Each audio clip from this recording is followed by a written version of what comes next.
नमस्कार, स्वागत है आपका खबरों की खबर में और मैं हूं आपके साथ वक्ता। आज हम उसी खबर की खबर लेने वाले हैं जिसने बॉलीवुड गैंग का जबरदस्त खुलासा किया है, जिसने इस गैंग के आका की या यूं कहें कि अपने आप को खुदा समझने वाले धर्मा प्रोडक्शन का मालिकाना हक रखने वाले करण जौहर की बखिया उधेड़ कर रखती है। इसी गैंग का प्रकोप जिस तरह से भोले भाले टैलेंट को बर्बाद कर रहा है, तबाह कर रहा है, उनके सेल्फ कॉन्फिडेंस को नुकसान पहुंचा रहा है, उसी गैंग का एक और राज हम बेपर्दा करने वाले हैं, जिस पर धर्मा के मालिक जो आजकल खुदा बने बैठे हैं, जो लोगों के भाग्य विधाता बने बैठे हैं और अनाप शनाप झूठों का टोकरा लादने की कोशिश कर रहे हैं, उसे आपके सामने लाना बेहद जरूरी है। हमने आपको ये बताया था कि करण जौहर ने कार्तिक आर्यन को अपनी फिल्म दोस्ताना 2 से बाहर निकाल दिया है और जिस पर वो दलील और सफाई ये देने बैठे कि कार्तिक बहुत ही अनप्रोफेशनल हैं और डेट्स नहीं दे रहे थे, जिसकी वजह से करण जौहर को ये फैसला लेना पड़ा कि कार्तिक को इस फिल्म से बाहर का रास्ता दिखा दिया जाए। पर असल वजह तो कुछ और ही निकली। अपनी की गई करतूतों पर पर्दा डालने के लिए धर्मा ने कार्तिक को फिल्म से निकालना ज्यादा मुनासिब समझा। कल हमने आपको डिटेल में ये समझाने की कोशिश की थी कि ये गैंग कैसे नए टैलेंट को तबाह बर्बाद करता है, कैसे अगर इस गैंग की डिमांड्स पूरी न की जाएं तो काम छीन लिया जाता है। पर आज आपको हम ये बताएंगे कि आखिर ये गैंग ऐसा करता क्यों है, इसके पीछे की वजह क्या है और सबसे बड़ा सवाल उठाने वाली बात यह है कि ऐसी क्या डिमांड्स होती हैं इनकी जो पूरी नहीं की जा सकती। बंद कमरे के अंदर स्क्रिप्ट पढ़ाई जाने के वक्त ऐसी कौन सी शर्तें रख दी जाती हैं जिन्हें पूरा करना नामुमकिन होता है। ऐसे कौन से कॉन्ट्रैक्ट पर साइन करा लिए जाते हैं या ऐसा कौन सा बॉन्ड भरवा लिया जाता है कि शर्तों को मानने का दबाव बन जाता है। वही आज आपको समझाते हैं कि इस गैंग की क्या मॉडस ऑपरेंडी होती है। हमारी जांच पड़ताल में कुछ अंदर की खबरों से ये पता चला है कि ये लोग वो डिमांड्स रखते हैं जो पूरा करने लायक होती ही नहीं है। अब अगर आप कोई काम कर रहे हैं और आपको उसमें कुछ खामियां या कमियां नजर आ रही हैं तो साफ तौर पर सही तरीका तो यही कहता है कि उस काम में आ रहे रोड़े को हटाया जाए, न कि पूरे मसले को ही खत्म कर दिया जाए। और ऐसा ही कुछ कार्तिक आर्यन ने भी किया। कार्तिक ने दोस्ताना 2 की स्क्रिप्ट में कुछ खामियों को उजागर किया था जो उन्हें पसंद नहीं आ रही थी और स्क्रिप्ट के कुछ हिस्से को रीराइट करने को कहा, क्योंकि कार्तिक आर्यन को सही नहीं लगा कि ऐसा कुछ फिल्म में दर्शाया जाए। आपने दोस्ताना तो देखी ही होगी और आप उसकी स्टोरी लाइन से भी वाकिफ होंगे, तो आप ये अंदाज़ा लगा सकते हैं कि किस पार्ट को बदलने के लिए कार्तिक ने कहा होगा। और ये पूरा गैंग इसी तरह का है जिस पर सवाल उठते रहे हैं, क्योंकि ये बात तो पानी की तरह एकदम साफ है कि करण जौहर ने अपनी सेक्सुअलिटी पर कई बार कई तरह के खुलासे किए हैं। खुद अपनी बुक में करण ने इस बात को कबूल किया है कि वो गे हैं। करण जौहर की किताब द अनसूटेबल बॉय उनकी सेक्सुअल पहचान के बारे में साफ साफ खुलासा कर रही है। इस खुलासे से पहले भी करण ने कई बार अपनी पहचान को उजागर किया है। करण जौहर, तुम गे हो, टेररिस्ट नहीं, बेफिक्र रहो। तुम खुद को गे कहने के कारण जेल नहीं चले जाओगे, क्योंकि यही बात तुम अपनी फिल्मों में, कॉफी विद करण में, कॉलम्स में, ट्वीट में और जोक्स में हजारों बार कह चुके हो। अपने ही शो कॉफी विद करण में कई बार अपनी खिल्ली उड़वा चुके हो। ट्विंकल खन्ना से लेकर रणवीर और रणबीर, किसी ने करण को नहीं छोड़ा। अब इस शो के फॉर्मेट को मानने के अलावा कोई चारा नहीं है, या अपनी सेक्सुअलिटी पर एक खुलासे की सस्ती कोशिश की करण ने कि वो एक गे हैं। तो अब इस बात को कहा जा सकता है कि कार्तिक ने कैसी डिमांड्स को मानने से इनकार कर दिया होगा। बस डिमांड पूरी नहीं हुई तो कार्तिक को सीधा बाहर निकाल कर खड़ा कर दिया।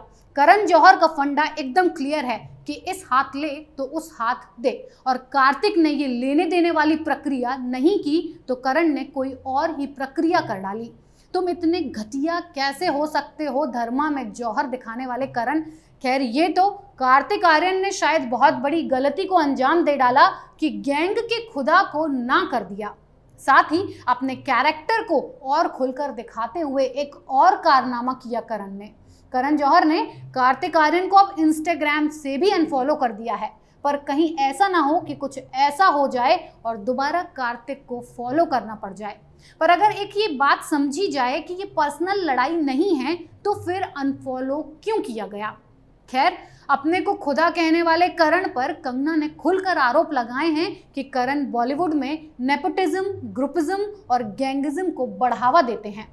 आपको बताने में मुझे ये हैरानी बिल्कुल नहीं होगी, क्योंकि इस इंडस्ट्री को मैंने बेहद करीब से देखा है कि दुर्भाग्य से इंडस्ट्री में मूवी माफियाओं की जड़ें बहुत गहरी हैं, जो किसी को भी बर्बाद कर सकती हैं।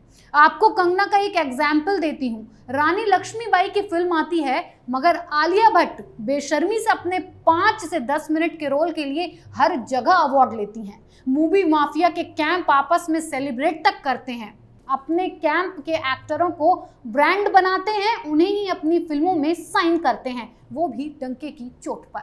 सुशांत ने बड़ी बड़ी फिल्में की हैं।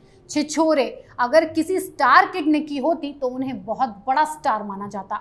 जब करण के एक करीबी की वेडिंग थी तो उसमें सुशांत को क्यों नहीं बुलाया गया? सुशांत को इज्जत क्यों नहीं दी गई? अपनी पार्टीज में कभी क्यों नहीं बुलाया?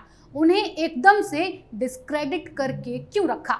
वो भी उस इंसान को जो MS धोनी और छिछोरे जैसी अच्छी और सक्सेसफुल फिल्में दे चुका है। इंसान तो सोच में पड़ गया होगा कि यार आखिरकार खुद को प्रूफ करने के लिए अब और क्या करना होगा। जरा देखिए, बेशर्मी की सारी हदें पार कर रखी हैं।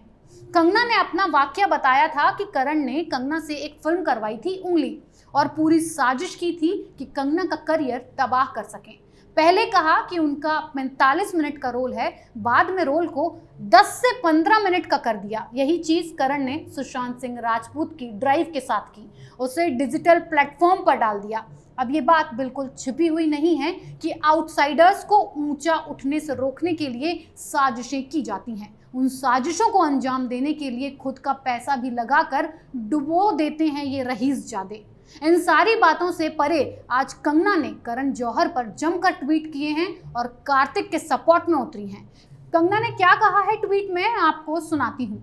कार्तिक ने इतना लंबा सफर अपनी दम पर पूरा किया है और अपने दम पर ही वो इसे आगे भी जारी रखेगा। पापाजो और नेपो गैंग से मेरी विनती है कि उसे प्लीज अकेला छोड़ दो। सुशांत की तरह इसके पीछे मत पड़ जाओ ताकि उसको खुद को फांसी पर लटकना पड़ जाए। गिद्धों, उसे अकेला छोड़ दो और चिंदी नेपोज दफा हो जाओ। कार्तिक, तुम्हें इन चिल्लर्स से डरने की कोई ज़रूरत नहीं है। बुरे आर्टिकल्स करने के बाद और तुम्हारे एटीट्यूड को खराब बताने वाले अनाउंसमेंट करने के बाद ये लोग गरिमामय मौन बनाए रखने की बात कर रहे हैं। इन लोगों ने सुशांत सिंह राजपूत के बारे में भी ऐसे ही ड्रग एडिक्शन और गैर जिम्मेदाराना रवैये की स्टोरीज फैलाई थी। गरिमामय मौन बनाए रखने की बात इसीलिए सामने आई है क्योंकि धर्मा ने एक ऑफिशियल लेटर जारी किया है और उसमें मौन व्रत धारण करने की बात कही है। अब जाहिर सी बात है, मौन ही धारण करना पड़ेगा, क्योंकि अपनी रखी गई 2 कौड़ी की डिमांड के तो कसीदे तुम नहीं पढ़ोगे, ये हम जानते हैं। और ये भी जानते हैं कि गंद फैलाने के सिवाय तुमने कुछ नहीं आता है। कंगना ने एक बार फिर से करण के खिलाफ खुले तौर पर जंग का ऐलान किया है। जैसे वो सुशांत के लिए मैदान में उतरी थी, वैसे ही इस बार कार्तिक को सपोर्ट करने के लिए सोशल मीडिया पर जंग का आगाज कर दिया है। पापाजो और चिंदी गैंग के नाम से कंगना ने करण को जो धोया है वो काबिले तारीफ है। कंगना के ट्वीट्स ने पापाजो को ऐसी तगड़ी पटक दी है कि करण को रत्ती भर भी शर्म होगी तो अपने इस कारनामे के लिए कार्तिक से माफी जरूर मांगेंगे। मैं फिर से दोहराऊंगी कि अगर रत्ती भर भी शर्म होगी तो, बाकी समझदार को इशारा ही काफी है। तो प्रिय करण, अब तक तुमने नए टैलेंट का और बॉलीवुड का जितना बुरा हो सकता था किया, पर अब सभी लोग तुमसे माफी की उम्मीद करते हैं ताकि कोई और अनस्यूटेबल बॉय न बन जाए। कार्तिक के खिलाफ रची जा रही करण जौहर गैंग की साजिशों के एपिसोड में बस इतना ही, पर हर खबर के पीछे की खबर हम आपके लिए लाते रहेंगे। बने रहिए कैपिटल टीवी के साथ। नमस्कार। अगर आपको हमारा वीडियो पसंद आया हो तो इसे लाइक करें, हमारे चैनल को सब्सक्राइब करें और हाँ, बेल आइकन दबाना ना भूलें ताकि आप तक हमारे वीडियो की नोटिफिकेशन पहुंचती रहे। आप अपना सुझाव हमें कमेंट बॉक्स में दे सकते हैं। हमारे साथ जुड़ने के लिए शुक्रिया।